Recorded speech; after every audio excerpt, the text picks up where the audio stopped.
games it hasn't worked out that way?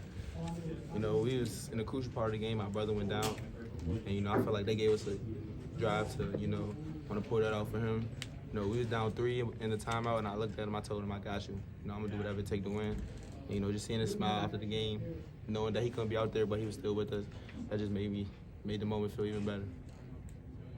Did it feel like a normal basketball game once it started? I know there's a lot of For sure. I mean, every game, you know, the intensity is definitely high at the start of every game, but, you know, once we got the feel for it, everything started to slow down. Emotional start, thrilling finish. What does it feel like to even the series with your rival? It feels good, you know, we 0-1, you know, to come out on top, especially at home, you know, we defend our turf, and, you know, it just feels good. You know, it's my first time in a moment like this, and, you know I'm feeling great. Dug, 7 points in the first 2 minutes. I guess when you come out of the gates, how does that affect your confidence for the rest of the game? It affected it a lot. You know, my mindset going to the game was, you know, I owed them this game. You know, last game, you know, it was some health issues, but you know, my mindset was, you know, I gotta, you know, let them know that I'm here. And you know, I started myself early in the game, and then, you know, it led me through the rest of the game. And a win at this point in February obviously means a ton going forward with the postseason ahead. What kind of motivation, what kind of confidence does it give you guys with March ahead? It gives us a lot of confidence going there. You know, you have a lot of confidence that you get a win, especially one like that, gritty, hard-fought win. And hopefully we can build off this and, you know, lead us the rest of the way through the conference. We got a tough schedule coming up, so, you know, that was the start to, you know, the tough schedule. Doug, you worked your way to the free throw line on multiple possessions in a row in the middle of the second half. What were you seeing there? How were you able to draw that contact and get to the line? You know, throughout the game, they were showing on the ball screens, but I wasn't really attacking the big. So, you know, I just envisioned those moments beforehand, and you know, when the opportunity came back, you know, I made sure I got downhill and draw fouls. But Doug, how big was Terrace down the stretch? Terrace was huge. You know, 3 blocks, 10 rebounds, career high rebounds.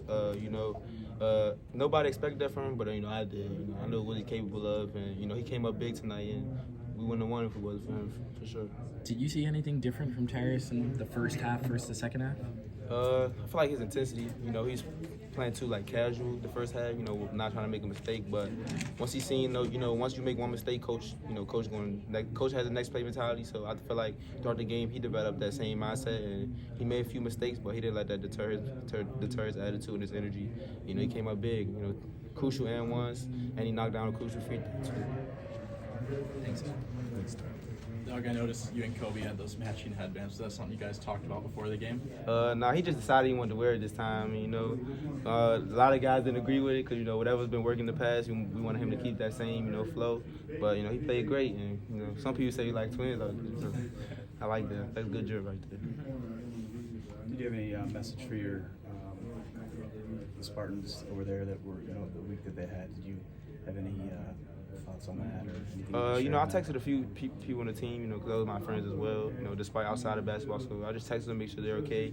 And, you know, it's a that's a tragedy. You know, nobody wants that to happen to them. And, you know, I just texted a few of them, let them know that, you know, I'm here for them. And anything they need to talk about, they can talk about it. Anybody reply? Yeah, Trey Holloman, you know, that's my guy. He just let me know he's good, and you know, that gave me a sense of relief. You know, and I'm glad that they, you know, got an opportunity to, you know, bounce back from that and come out here to do the thing that they love to do. So, appreciate it, for sure. Doug, I know Terrace missed a couple free throws tonight, but he's been so much better from the line lately. I mean, Can you just take us inside what we don't see, the work he's putting in there, because it's obviously improved a ton. You know, every practice we have a segment where we shoot free throws, either 33 or 50. And, you know, he always goes 45 plus for 50 or 28 plus out of 33. So, you know, that gradual improvement, you know, it definitely shows in practice.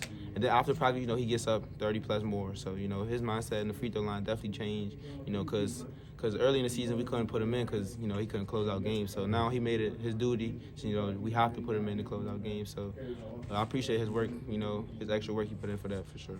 I don't know if you've been asked this, but